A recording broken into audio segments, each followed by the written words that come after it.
असं आहे की काल ज्या पूर्ण देशभरामध्ये निवडणुका झाल्या त्यामध्ये इंडिया आघाडीकडनं निकाल लागले तर अतिशय चांगलं यश इंडिया आघाडीला संपूर्ण देशामध्ये मिळालेलं आहे आणि पुढील चित्रसुद्धा त्याच पद्धतीचं आहे। ज्या पद्धतीनं इंडिया आघाडी एकत्रपणे प्रत्येक राज्यामध्ये निवडणुकीला पुढे जाते आहे त्याच्यामुळे हे यश प्रत्येक राज्यामध्ये ज्या ज्या राज्यामध्ये निवडणुका होतात तिथे मिळतं आहे आणि पुढील काळातसुद्धा ज्या ज्या राज्यामध्ये निवडणुका होतील त्या ठिकाणी इंडिया आघाडी एकत्रपणे लढेल आणि त्यामध्ये अतिशय चांगलं यश इंडिया आघाडीला मिळेल। नाही आमची 12 मतं होती, आमची 12 मतं व्यवस्थित मिळाली।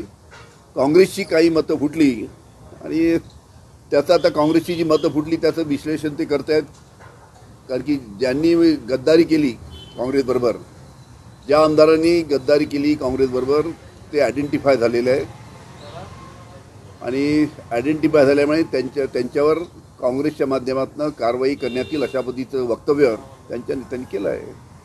तशा पद्धतीच्या हालचाली पुढील काळामध्ये होतील असं दिसतं। त्या फॉर्मेट ज्या पद्धतीनं प्रत्येक आमदाराला फॉर्मेट दिलं जातं 1 2 3 4 3 2 1 असे, आणि त्याच्यामुळे एक्झॅक्टली कोणत्या आमदारांनी पक्षाला मत दिलं आणि कोणत्या आमदारांनी पक्षाच्या विरोधात मत दिलं हे 100% कळतं आणि तसं फॉर्मेट सर्व पक्ष करतात।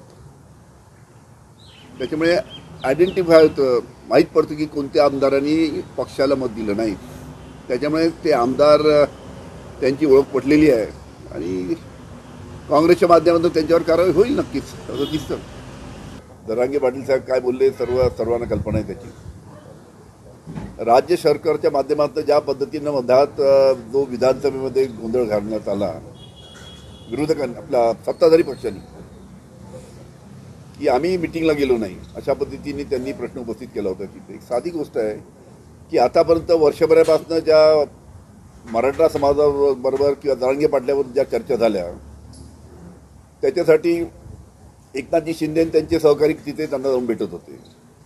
इकडे ओबीसीच्या ज्या मागण्या होत्या त्याच्यासाठी देवेंद्र फडणवीस त्यांना भेटत होते आणि यांच्या ज्या काही चर्चा झाल्या, जे आश्वासन त्यांनी ओबीसी समाजाला दिले, जे आश्वासन त्यांनी मराठा समाजाला दिले, त्या बाबतीत दोन्ही ओबीसी समाज आणि मराठा समाज यांच्याबरोबर चर्चा करून निर्णय घेण्याचं काम हे राज्य शासनाचं आहे, विरोधी पक्षाचं निर्णय घेण्याचं काम नाही, कारण की ते अधिकारात आहे।